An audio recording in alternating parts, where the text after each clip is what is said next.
Et alors, pour parler du même sujet, tel les investissements en Égypte, nous avons le plaisir d'accueillir au bout du fil Dr Ahmed El-Lessi Nassif. Vous êtes consultant en gestion et en économie. Bonsoir, Monsieur Ahmed.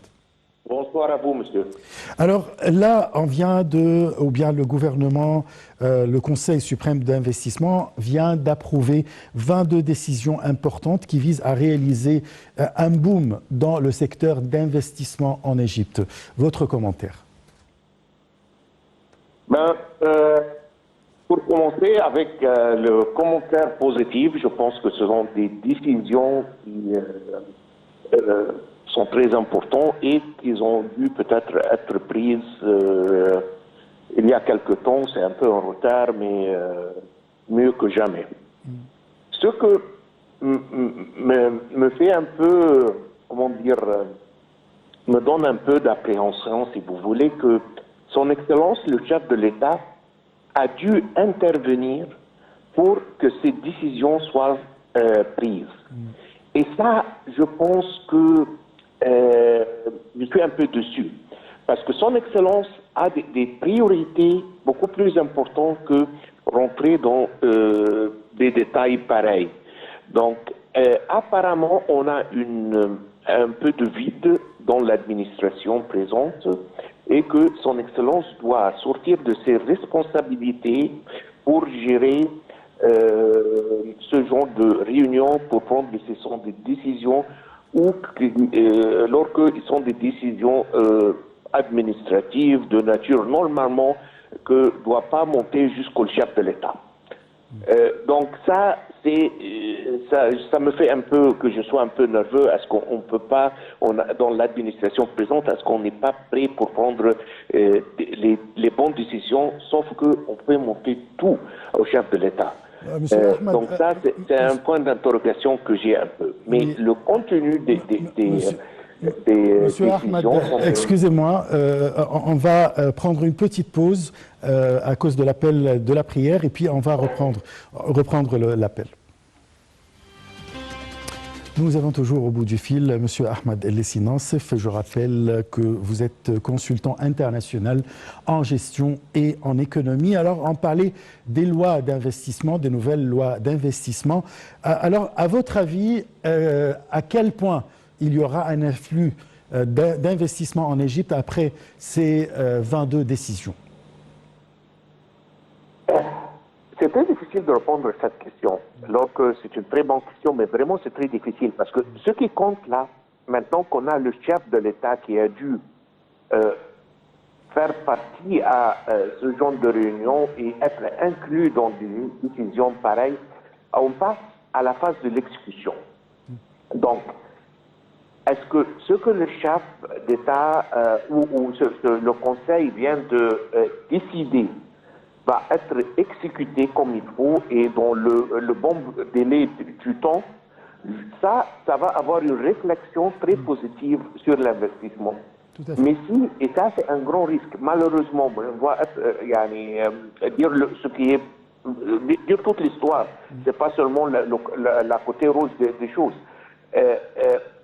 Si jamais les décisions ne vont pas être mises en œuvre, qu'on n'a pas vraiment, ne sont pas vraiment lancés sur le terrain, on va attendre à très peu de résultats. Donc, la réponse à votre question est vraiment très difficile. Le plus rapide qu'on va mettre ces très bonnes décisions, ces 13 décisions qui sont très importantes en œuvre, le plus rapidement qu'on va voir le résultat et l'effet de ces décisions sur l'investissement qui va venir en Égypte. Oui. Si on parle de la zone économique du canal de Suez, elle est prête avec ses décisions de recevoir des investisseurs et de grands investisseurs, voire des pays. La zone du Suez, du canal, je pense qu'à mine d'or, pour être très bref. Une deuxième fois, c'est comment on va l'utiliser. On a 14% du commerce mondial qui passe par le canal de Suez. Tous ces navires ont besoin de des centaines de services, des produits, d'être fournis, de recharger leur électricité, leur gasoil. Ils ont besoin de choses énormes. Malheureusement, ce qui s'est passé jusqu'à il n'y a pas longtemps, que tous ces services étaient fournis par ou Chypre, ou Malte, ou quelquefois dans le Golfe. Et ça, vraiment, c'est une opportunité, une très grande opportunité perdue pour l'Égypte, parce que il est là, déjà le navire est là. Donc, c'est très normal qu'on doit être capable d'offrir de services de valeur ajoutée à ces milliers de navires qui passent chaque fois. Et marquez mes mots, je peux vous promettre que si on va utiliser le Suez de Canal au potentiel qu'elle a, on peut facilement doubler le revenu de l'Égypte qui vient du Suez de Canal. On est jusqu'aujourd'hui, depuis 1974, on était seulement limité rien que dans le montant qui est payé pour le passage. Mais là, on peut doubler ou tripler même ça si on va offrir les services périphériques qui viennent ou que les navires ont besoin. C'est 14% de commerce mondial. C'est un chiffre énorme. Oui. Alors, l'Égypte a fourni quand même de l'énergie pour tous les projets possibles ou bien pour les investisseurs et en même temps un réseau routier très important partout en Égypte. Quelle est l'importance de ces projets pour attirer en plus d'investissements? Maintenant, si on voit la guerre qui se passe en Ukraine, le bras de fer qui se passe entre la Russie et l'Europe de l'Ouest, et notamment l'Allemagne, qui est le plus grand économie de l'Europe, c'est une guerre ou c'est un bras de fer d'énergie. Si on peut offrir une alternative que pas mal des pays par exemple, si on prend comme exemple un pays comme Qatar. Qatar peut fournir de l'énergie, mais elle ne peut pas fournir un milieu d'investissement, parce que Qatar est un très petit, est un pays vraiment minime. Mais l'Égypte, on a tout ce qu'on doit avoir pour qu'un investisseur vienne s'installer pour trouver de l'énergie qui est pas chère, mais aussi trouver le terrain pour installer son usine, trouver la main-d'œuvre qui est pas chère du tout, et la communication et tout ce qu'il a besoin pour commencer à construire une base d'industrie stable et constante en Égypte.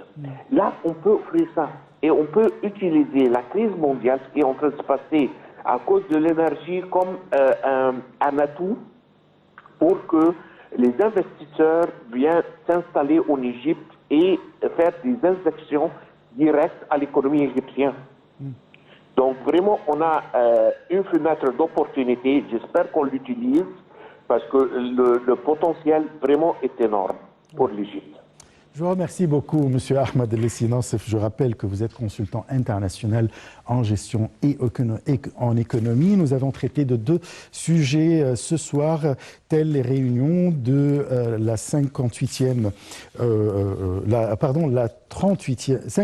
Assemblée annuelle du Conseil des gouverneurs du groupe de la Banque africaine, ainsi que des nouvelles lois d'investissement lancées par l'Égypte pour attirer les investissements. Je vous remercie beaucoup. On se donne un rendez-vous demain à la même heure. Très très bonne soirée. Au revoir.